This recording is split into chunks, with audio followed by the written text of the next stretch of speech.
All right, breakfast foods. I'm over it now. Come on. No. All right, fine. We're gonna wait an hour and a half, talk about fucking breakfast foods, fucking lunchtime. All right, we're going to pick up Kyle, and we're gonna head off to Wichita Falls, but we gotta pick up Kyle first to get some gas. Wichita Falls. But yeah, so I like where we're breakfast heading. burritos. Oh, I thought you were over it. Like, I know it's total garbage food, It's but right here. yeah, those Denver burritos, man, I got a weak spot for those. Denver burritos. Yeah. That's what they're called. It's a Denver omelet and a burrito. That and breakfast pizza.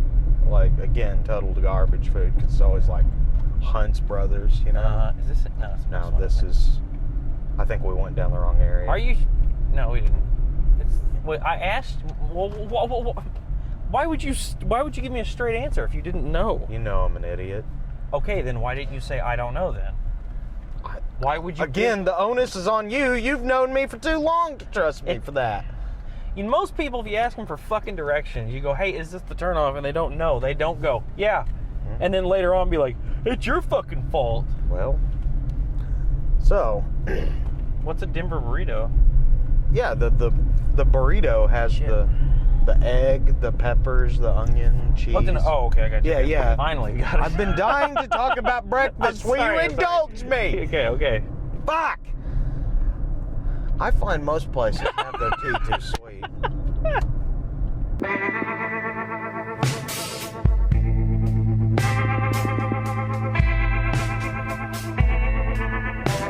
All right, here we are, getting Kyle. He's right there. Does he have Arby's? No, those guess are so. snack bags. I guess he's got a little treat for us or something like that. So, we only have 2 mics. I don't know. It's going to be kind of sketchy. We're going to figure it out, though. Oh, unlocked? Fuck. I thought it was unlocked. Hey, Kyle. All right, we're going to get gas. I'm going to turn the camera off so we can conserve some battery, but Kyle's here. He's with us. Hi, guys. I'm pretty sure you're going to have a hard time hearing me. So, Kyle, we're talking breakfast foods. What's your like, you walk into a diner, what are you ordering? I want chocolate chip pancakes. I also really like French toast. I don't know that I've ever ordered French toast is dope, place. yeah. That's a good choice. I do like some good French toast. Especially if they use brioche as like the base for it. Oh, got to, yeah. All right, where are we going now? What'd you find? Okay. What's next, navigator? So, the deep end is open, and Maniac Mansion doesn't open up till 6. The deep end is open. Yeah. Okay, you want you guys? Can we hit that big bookstore first? Yeah. Oh, yeah. I was just thinking that's where we were gonna go next. All right, headed to the deep end. We are going to the deep end. There's a barcade. There's 2 barcades that we know of. Well, I don't know that the other one's a barcade. Really? I assume it opens at 6. It probably is. Oh, so it might just be an arcade. Yeah, but it opens at 6, so I can only assume you're going to pull a U-turn. UE. All right, so anyway, yeah, this is so the first one we know for a fact is a barcade. Yes. U-turn. Called the Deep End. Yep. And that's where we're heading now. Just got out of the bookshop, and Kyle's the only one that bought something. So, you're not only familiar with this, but Leroy has been there. You've actually been there before, right? So, what, the deep end? Yeah. Yeah, the deep end. Yeah, it's been a few years. What the fuck was that? I think I was a dead kid. Dude, I'm gonna wreck 800 feet, use any lane to turn left onto Texas 79 North. Okay. That's going to be up here. That's it. Whoa. It's right there. Yes. Oh, shit. Okay. Well, that's it? Oh, yeah. Bro, this motherfucker's Keep out in the middle of continue nowhere, on Henry dude. S. Grace Freeway. Then your destination will be on the right. Yeah. This looks like just a dive bar. Yeah, it really does. Yeah, I mean, hilarious. it looks like an old roadhouse. Yeah. Is what it is. All right, well, we're going to go check out the deep end. And I don't know, maybe they'll let me record some shit. Fuck I don't know. you.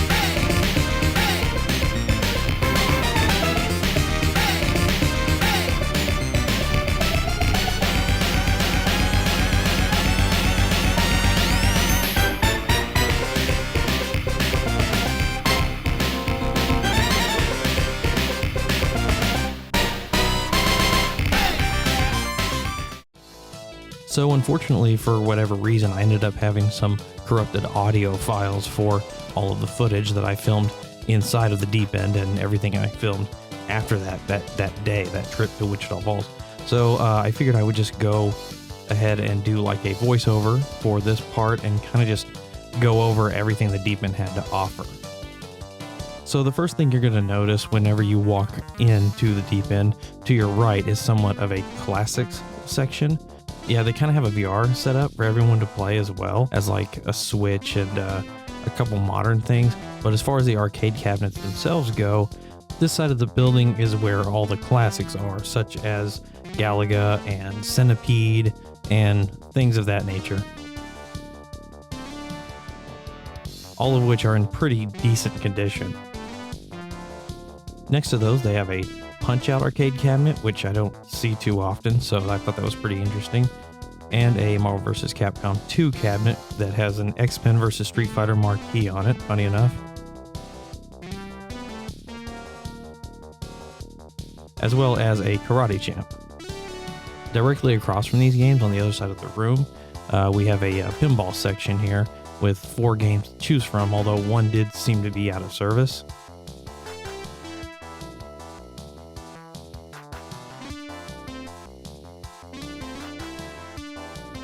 One really cool thing I definitely want to mention about the Back to the Future table is that it actually has signatures from 4 of the actors who played in the movies. We got James Tolkien here, who played Mr. Strickland, Thomas Wilson, who played Biff Tannen, Christopher Lloyd, who of course played Doc Brown, and Leah Thompson, who played Lorraine Baines, which was some really cool stuff. I guess Michael J. Fox decided not to sign it though. Makes sense since he doesn't seem to be on the picture. I'm not really sure who this is supposed to be, but it definitely doesn't look like Michael J. Fox to me. Moving on, we have a multicade here that seems to be some sort of conversion cabinet from a police trainer, I guess. Looks like it plays some Sega Genesis games with the Rambo 3 there. Back on the other side of the room again, and past the classic selection, we have a Lucky and Wild cabinet, which Leroy was really excited about. Then we have a couple of shooting games, and ironically, they put the lamest shooting game, Deer Hunter USA, next to the coolest shooting game in the joint, Time Crisis 5. This thing is massive and easily one of the biggest, if not the biggest shooter game I've ever seen. It really got my attention. Then of course we have the obligatory Ultimate Mortal Kombat 3 cabinet, which was right next to, quite a delightful surprise, a Mortal Kombat 11 cabinet. It definitely seems to be some kind of custom job, what with the choice of stick or pad, but regardless, still very neat and very interesting. For the beat 'em ups, we have a Simpsons cabinet, X-Men, and of course a Ninja Turtles, followed by an out of order Carnival, which I really wanted to play, and a Terminator Salvation shooter, which I've never even seen before, but it was still very cool. Next we have a few big boys here like Ghostbusters, Star Wars, and The Walking Dead. These are huge games that you have to climb into, and they're usually shooters with large screens. Maybe you're controlling some sort of vehicle. The Star Wars game was fun, but unfortunately it really seemed like it ran about 20 frames per second, and it really kind of ruined the experience overall. Also, there is a Silent Scope EX cabinet in this section, which you can see Leroy playing here. Pretty cool. Next, we have a couple of sports games here.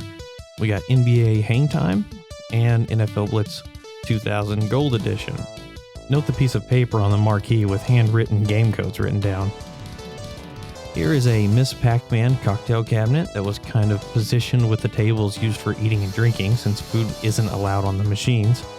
And then we have a bunch of driving games. First is a Fast and Furious Superbikes game. Next to a Jurassic Park game. Not sure how that one played. I didn't really get a chance to go in there. Then we have the best condition Cruisin' World cabinet I've seen in a long time, probably since the 90s. Too bad it wasn't Cruisin' Exotica.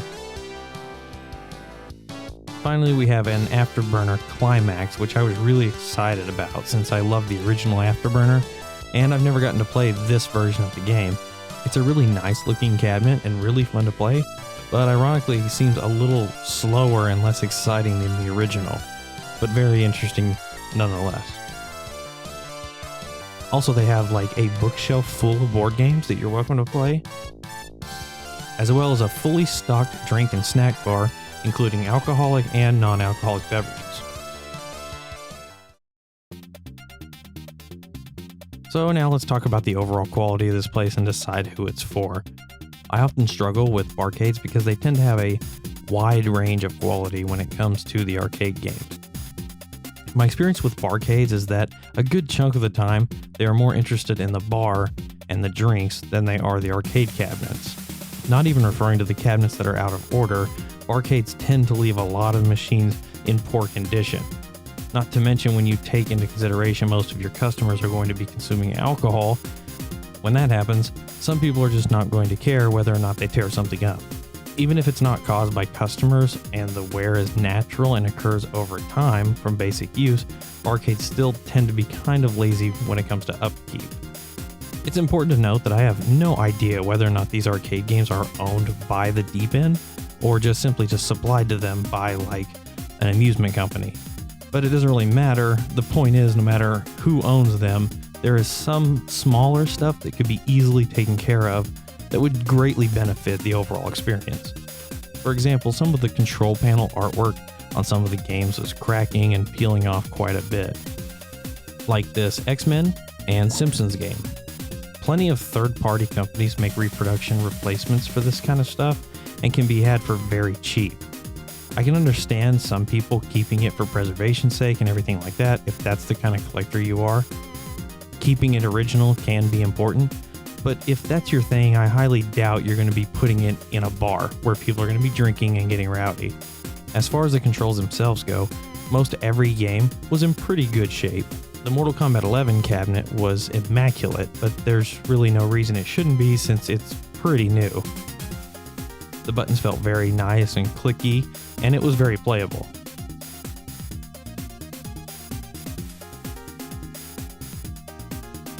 But unfortunately, as mandatory as an Ultimate Mortal Kombat 3 cabinet is to an arcade, shitty controls also seem to be very mandatory for that game. I swear every time I see an Ultimate Mortal Kombat 3 cabinet anywhere, whether it be an arcade or a pizza restaurant, it's guaranteed to have the most fucked up joysticks and buttons, and this one is no different. Again, new joysticks and buttons are not expensive. They're also not hard to find, and they're really easy to change and would make the game so much more fun to play.